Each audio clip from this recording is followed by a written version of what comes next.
small, broken. And still, the town of Bethany Hill praised Mr. Daniel.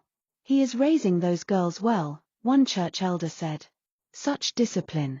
Such humility." Mary didn't speak for days. She attended class. She answered questions when called. But something had changed. She no longer stayed behind for choir rehearsals. She no longer laughed when her friend Deborah told silly jokes during break. Her eyes, once bright and innocent, now carried a weight no 14-year-old should have to bear. Her mother, Abigail, noticed the shift but thought it was stress. "You've been studying too much, Mary. Rest small." But Mary wasn't tired from books. Every time she passed the headmaster's office, her heart pounded. She avoided his eyes during morning assembly. When he spoke about purity or obedience during devotion, she wanted to scream. But she stayed quiet. Because who would believe her? How do you accuse a man like Mr. Daniel Ajayi, someone even her parents respected? But the pain inside her kept growing. Until one day, she could no longer carry it alone. During computer studies, she slipped a small folded paper to Auntie Ruth, the school secretary, just as she passed behind her desk. Ruth glanced at the girl's eyes, dark, swollen with tears that hadn't fallen. Something told her not to ignore it. After the lesson, Ruth locked her office and opened the note. In small, shaky handwriting, it read, "Auntie Ruth, please don't ignore this. He's doing things in his office. Not just to me." Her heart skipped. She read it again. Slowly. Her hands trembled slightly.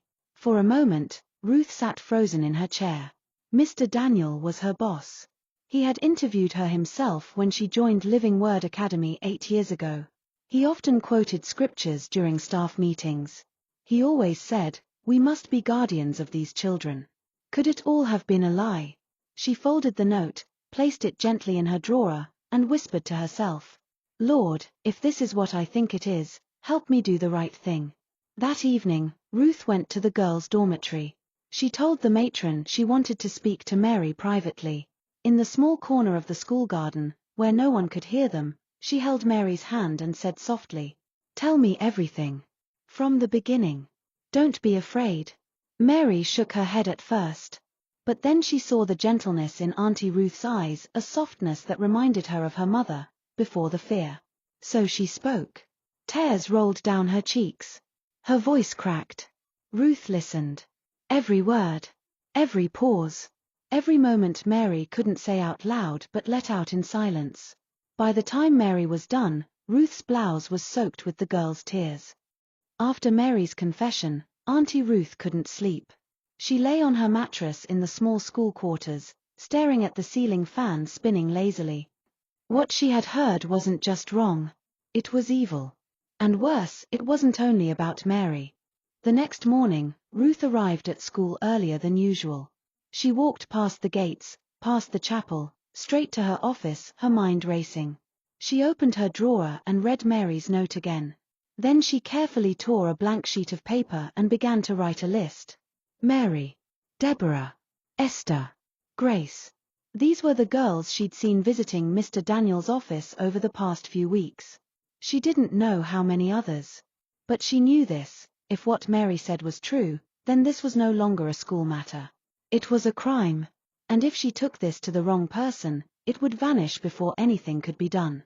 So she began quietly. During lunch breaks, she called the girls one by one.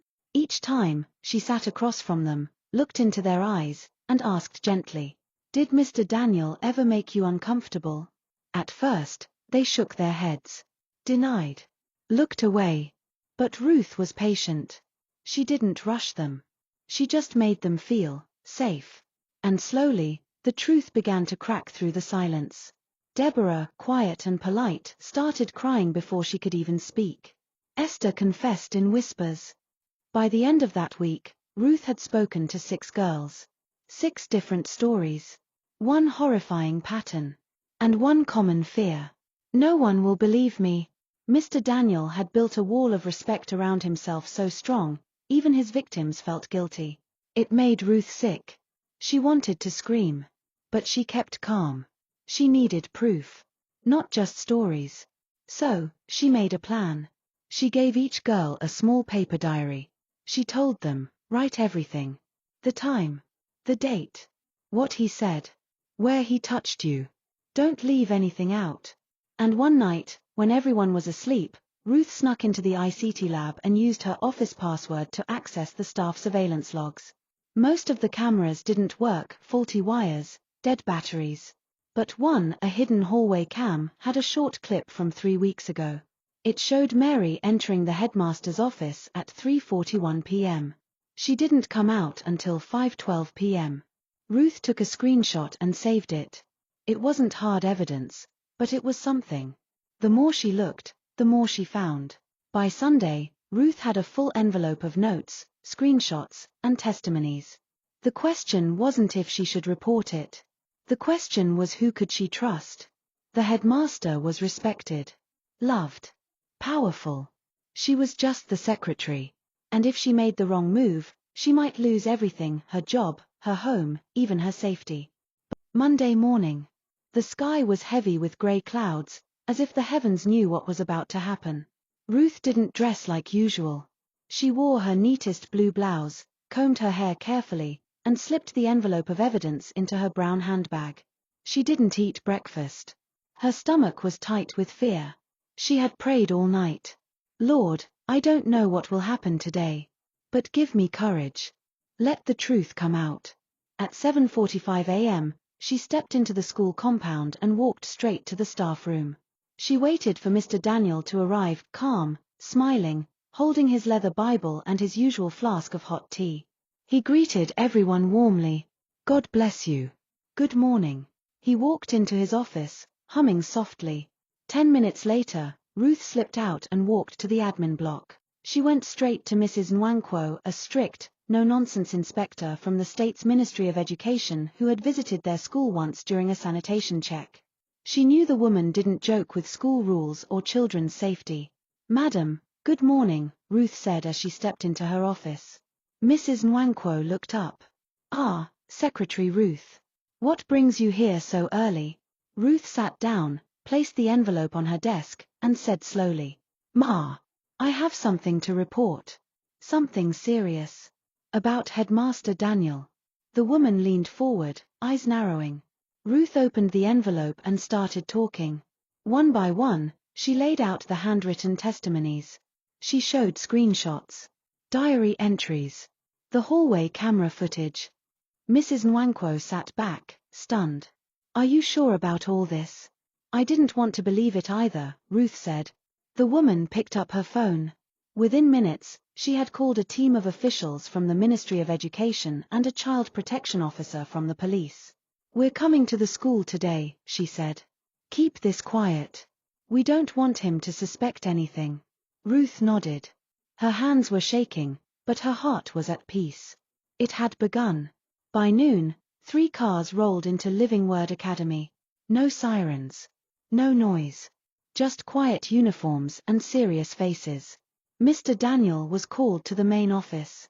Ruth watched from a window as he walked in, still smiling until he saw the government badges.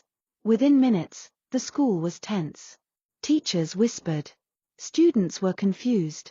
Mr. Daniel was escorted to his office, and officials began questioning him. Later that afternoon, 4 of the girls, including Mary and Deborah, were taken to a safe room where female officers listened to their full stories. And for the first time, they were believed. At 5:10 p.m., Mr. Daniel Ajayi was quietly taken out of the school compound. He didn't say a word. As he entered the back of the black vehicle, he looked up and saw Ruth watching from the corridor. Their eyes met. This time, she didn't look away. That evening, the entire staff was summoned. Parents were informed. The school board was shaken. A temporary head teacher was appointed. The news hit Amafe like lightning. Headmaster Daniel Ajayi arrested. Whispers turned into rumors. Students shared quiet glances. Parents demanded answers. Ruth became the center of it all. Some praised her. Others hated her. She destroyed his name. She's just looking for attention. No, she's finally doing what nobody else had the courage to do. But Ruth never backed down. She told the girls, you're not just victims. You're survivors. The courtroom was packed. Daniel sat stiffly, Bible in hand, as if nothing had happened. His lawyer spoke loudly. Ruth spoke calmly. She shared what she saw, what she heard, and what the girls told her. The judge listened. Some of the girls testified too. Their voices were shaky, but their words were clear. Truth spilled out like water from a dam that had been sealed too long. One girl cried and said, "He said I'd go to hell if I told." The lawyer tried to blame Ruth. "Are you sure you're not doing this out of revenge?" She replied quietly, "Sometimes people stay silent because they're scared.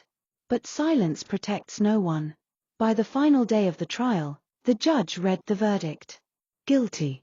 Daniel was sentenced to 15 years in prison. Gasps filled the courtroom. Some cried. Others clapped quietly. Ruth didn't cry. She just closed her eyes and whispered, "Thank you, Lord."